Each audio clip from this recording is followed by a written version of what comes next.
गज़वा हिंद की तरफ एक मजबूत कदम है वक्फ बोर्ड का। भारत को गज़वा हिंद में तब्दील करना है, इसलिए वक्फ बोर्ड इस तरह के उटपटांग नोटिस जारी कर। हिंदुओं के लिए कहना चाहूंगा कि अब तक तो आपको चैन से नहीं जीने दे रहे थे और अब आपको चैन से मरने भी नहीं देना चाहते ये जिहादी।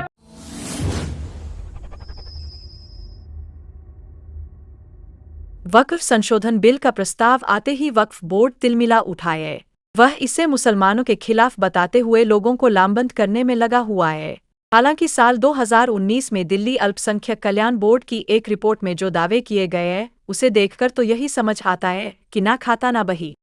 वक्फ बोर्ड जो कह दे वही सही। वक्फ यानी दान के नाम पर जमीन और संपत्ति हासिल करके वक्फ बोर्ड देश की तीसरी बड़ी प्रॉपर्टी का मालिक बन बैठा है। लेकिन लालच और साजिश की इंतहा देखिए कि दिल्ली वक्फ बोर्ड राजधानी में मंदिर और हिंदू प्रॉपर्टी के साथ साथ डीडीए के दफ्तर, डीटीसी बस अड्डा, यहाँ तक कि एमसीडी के कूड़ागर को अपनी प्रॉपर्टी बता रहा है। दिल्ली सरकार के अल्पसंख्यक मंत्रालय की साल 2019 में सौंपी गई रिपोर्ट में इसके बारे में बताया गया है। दिल्ली के मंगलापुरी इलाके का खसरा नंबर 163 वक्फ बोर्ड की जमीन के रूप में दर्ज है। आपको वक्फ के दावे वाली जगह के बारे में बताते हैं। मंगलापुरी की वो सड़क जिस पर अभी गाड़ियां दौड़ रही है, बस, कार, साइकिल चल रही है, लेकिन वक्फ इसे अपनी जमीन बता रहा है। वक्फ बोर्ड ने जो ये क्लेम किया ना, उसके विषय में हमने एक बैठक बुलाई है, क्षेत्रीय बैठक है। पार्लियामेंट के सारे लोग आए हुए हैं। यहाँ पे 6 लाख के करीब आबादी है और उसके विषय में एक चर्चा का रखा गया। तो सभी लोग वक्फ बोर्ड के खिलाफ है, क्योंकि वक्फ बोर्ड अभी क्लेम कर रहा है। वक्फ बोर्ड तो बना ही 95 में, जो उनको अथॉरिटी मिला है। 1962 में कानून बना था, 95 में लागू हुआ है। और हमारी जो ज़मीन है ये 70 साल पुरानी है। 1962 की हमारे यहाँ नेम प्लेट भी लगी हुई है। और मतलब इसी विषय में सारे क्षेत्र के लोग आए हैं और हम चर्चा कर रहे हैं। और आगे आपके टीवी चैनल के माध्यम से कहना चाहते हैं कि इसको जरा हिंदू एकता में संविधान के तहत सब काम होंगे और यह हिंदुओं का स्थान है, हिंदुओं का ही रहेगा।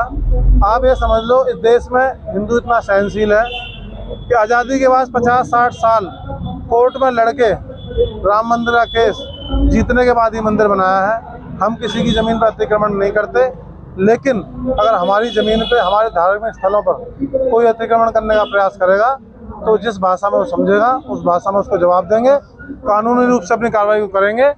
और सभी लोग मिलकर के इसी राय पे आए हैं कि अभी तक कोई नोटिस किसी को नहीं मिला है। अगर नोटिस मिलेगा तो उसके सभी कानूनी पहलुओं पर जांच करके बड़े से बड़ा वकील करके इस मुकदमे को लड़ेंगे। और किसी भी प्रकार का अगर प्रयास हमारे हिंदुओं के धार्मिक स्थलों पर कब्जा करने का या छेड़छाड़ का होगा, उसका पुरजोर विरोध होगा और कानूनी रूप से लड़ाई लड़ेगी। वक्फ बोर्ड तो पूरे भारत पे क्लेम करेगा। वक्फ बोर्ड भारत में एक अराजकता की स्थिति उत्पन्न करने के लिए संगठन बनाया गया कांग्रेस के द्वारा। कांग्रेस के लोगों ने भारत के दोबारा बार बार विभाजन करने के लिए वक्फ बोर्ड को मजबूत किया है।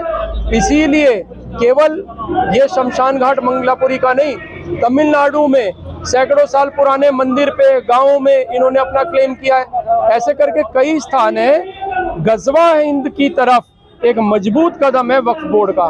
भारत को गज़वा हिंद में तब्दील करना है, इसलिए वक्फ बोर्ड इस तरह के उटपटांग नोटिस जारी कर रहे हैं। जगह जगह पे जो हिंदुओं के हैं उसको क्लेम कर रहे हैं, जिससे देश में एक अराजकता की स्थिति पैदा हो और गृह युद्ध की स्थिति आए, जिससे भारत को बर्बाद की है कि जो जमीन हिंदुओं की है वो हिंदुओं की है। वक्फ बोर्ड आए चाहे कोई भी बोर्ड आए, हम नहीं मानते उसे, हम उसके किसी आदेश को नहीं मानेंगे। आज के प्रोग्राम को भाई हिंदुओं के लिए कहना चाहूंगा कि अब तक तो आपको चैन से नहीं जीने दे रहे थे और अब आपको चैन से मरने भी नहीं देना चाहते ये जिहादी।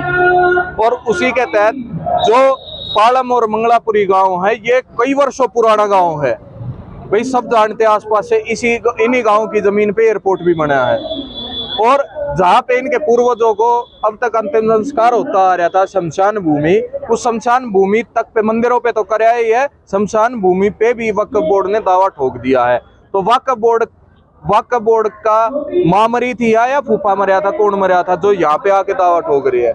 लेकिन जो अब लड़ाई होगी वो निर्णायक लड़ाई होगी, क्योंकि दिल्ली की 6 प्रॉपर्टियों के ऊपर वक्फ बोर्ड ने दावा ठोका है। और अब टिट फॉर टैट के तहत इनकी सामने अवैध मस्जिद भी बन रही है और इनकी बहुत सी मस्जिदें सारी अवैध होती है, ज्यादातर 10% इनकी वैलिड होगी, उनको भी नहीं छोड़ेंगे। अब इनको दावा ठोकना और हम सिखाएंगे। राजधानी दिल्ली की सियासत में हिंदू धार्मिक स्थलों पर वक्फ बोर्ड के दावों ने भूचाल ला दिया है। मंगलापुरी स्थित शमशान स्थल पर वक्फ के दावे के विरोध में सैकड़ों सनातनी हिंदुओं ने जुटकर एकता का प्रदर्शन किया और वक्फ के दावों का विरोध किया। Bureau report S Bharat.